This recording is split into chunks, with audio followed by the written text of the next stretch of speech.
Hello बच्चा party. तो कैसे हैं आप? उम्मीद है कि आप लोग अच्छे होंगे, स्वस्थ होंगे और काफ़ी मज़े में होंगे। तो प्यारे बच्चों, एक नए वीडियो में आप सभी का स्वागत है। और आज की इस वीडियो में हम लोग एक नए कॉन्सेप्ट को सीखेंगे, एक नए टॉपिक को कवर करेंगे। तो सभी बच्चों का एक बार फिर से स्वागत है हमारे YouTube channel the study centre में। तो प्यारे बच्चों, आज का टॉपिक है अंकों का स्थानांतरण। ठीक है, ये टॉपिक आज हम लोग कवर करेंगे। ठीक है, और इसमें समझेंगे कि अगर हम लोग किसी डिजिट का ट्रांसफ़र करते हैं तो क्या क्या चीज़ें हमें देखने को मिलती है। आप वीडियो में बने रहिए और बहुत ही ध्यान से देखिएगा, आपको ये टॉपिक बहुत ही अच्छे तरीके से समझ में आएगा। बच्चों देखिए, अंकों का स्थानांतरण।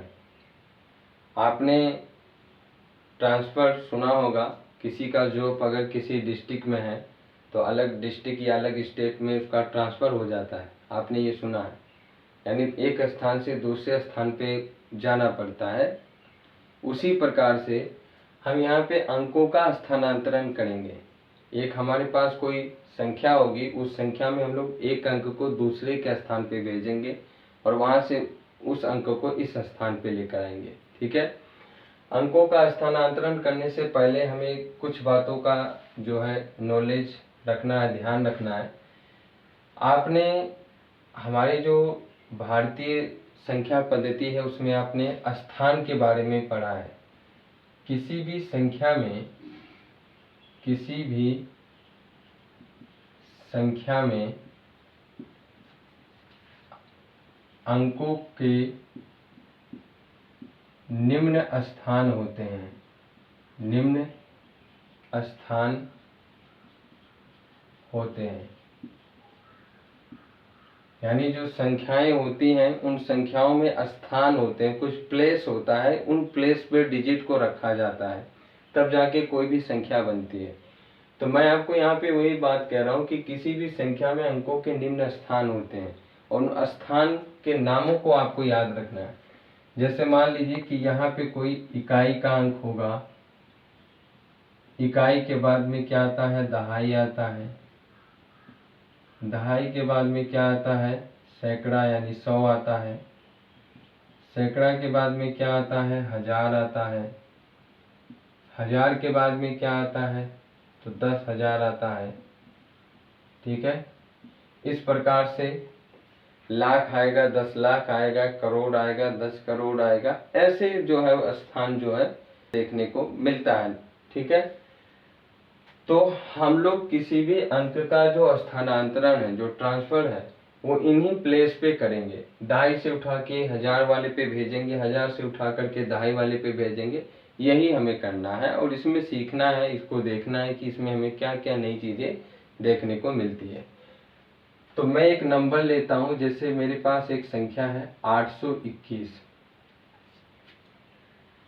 821 में 2 का स्थानांतरण, 2 का स्थानांतरण इकाई के स्थान पे करने पर, इकाई के स्थान पर करने पर, अब आप इस 2 को 1 के स्थान पे भेज देंगे तो आपको क्या मिलेगा? आपको मिलेगा 812 मिलेगा। क्या मिलेगा?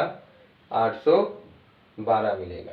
ठीक है, तो ये मिल गया। अगर हम लोग इसमें 1 का स्थानांतरण, 1 का स्थानांतरण हम लोग 1 का स्थानांतरण सैकड़ा के स्थान पे करें, सैकड़ा के स्थान पर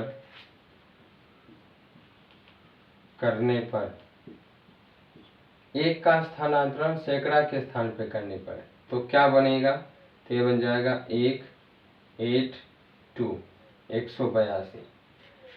ठीक है, तो आप देख रहे हैं कि जब हम लोग अंकों का स्थानांतरण करते हैं तो हमें छोटी संख्या और बड़ी संख्या मिलती है। ठीक है, यानी संख्या का जो मान होता है वो कम हो जाता है और बढ़ भी जाता है, घटता भी है और बढ़ता भी है। अभी ये जो नंबर मिला है ये 182 यानी 182 है, ये नंबर 812 है, इससे ये बहुत ज़्यादा है। और वहीं अगर मैं इसकी बात करूँ तो 821 सबसे ज़्यादा है। ठीक है, ऐसे ही अगर हम लोग इस 8 का स्थानांतरण इकाई के स्थान पे कर दें, 8 का स्थानांतरण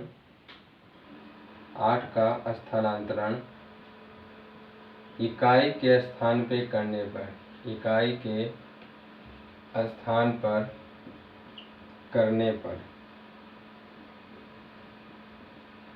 इस 8 को अगर मैं इकाई के स्थान पे भेजूंगा तो मुझे क्या नंबर मिलेगा, 128, 128 मिलेगा, जो कि सबसे छोटी संख्या है, सबसे छोटी संख्या है, सबसे छोटी संख्या है।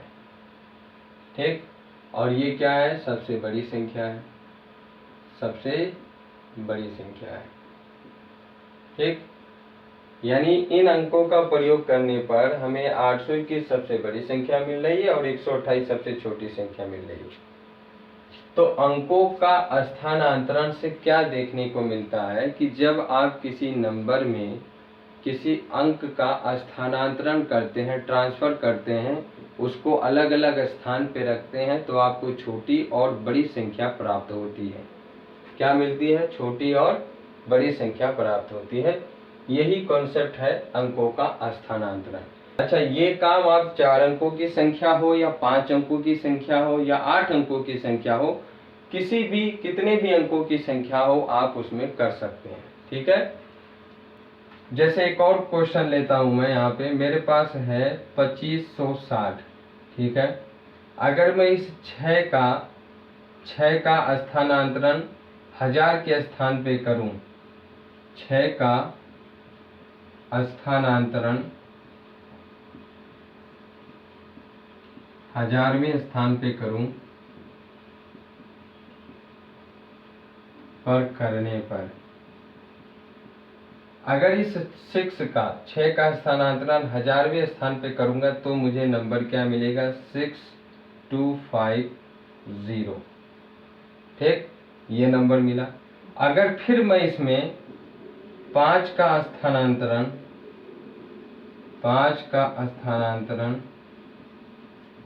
सैकड़े के स्थान पे करूं, सैकड़ा के स्थान पर करने पर, अगर मैं इस 5 को इस सैकड़ा के स्थान पे करूं तो मुझे मिलेगा 6520। तो आप देखेंगे कि इस प्रकार मैंने सबसे बड़ा नंबर प्राप्त कर लिया। ये बड़ी संख्या होगी, ये क्या होगी, सबसे बड़ी संख्या, सबसे बड़ी संख्या होगी। समझ में आई बात? इस प्रकार हम सबसे बड़ी संख्या प्राप्त कर सकते हैं। छोटी प्राप्त करना है तो इस 0 का जो है, 0 का स्थानांतरण आप सैकड़े के स्थान पे कर दीजिए, आपको छोटी संख्या मिल जाएगी। इसमें 0 का स्थानांतरण सैकड़ा के स्थान पे करने पर, सैकड़ा के स्थान पर करने पर, तो जैसे इस 0 के सैकड़ा के स्थान पे भेजेंगे तो 2056 मिलेगा और ये छोटी संख्या मिल जाएगी। ठीक है, तो इन अंकों से बनने वाली सबसे बड़ी संख्या ये होगी और सबसे छोटी संख्या ये होगी। समझ में आ रहा है मेरी बात? तो कहने का मतलब इतना है बच्चों कि आप अंकों का स्थानांतरण यानी एक स्थान से दूसरे स्थान पे भेज करके सबसे बड़ी और सबसे छोटी संख्याएं प्राप्त कर सकते हैं। ठीक है, आज की इस वीडियो में बस इतना ही। आई होप आपको ये कॉन्सेप्ट समझ में आया होगा। इसका क्या यूज है ये हम लोग अगली वीडियो में देखेंगे और अगली वीडियो में हम लोग बड़ी से बड़ी संख्या बनाना सीखेंगे। ठीक है, तो आज की इस वीडियो में बस इतना ही। मिलते हैं अगले वीडियो में, तब तक के लिए आप सभी बच्चों का बहुत बहुत धन्यवाद। Thank you, thanks for watching.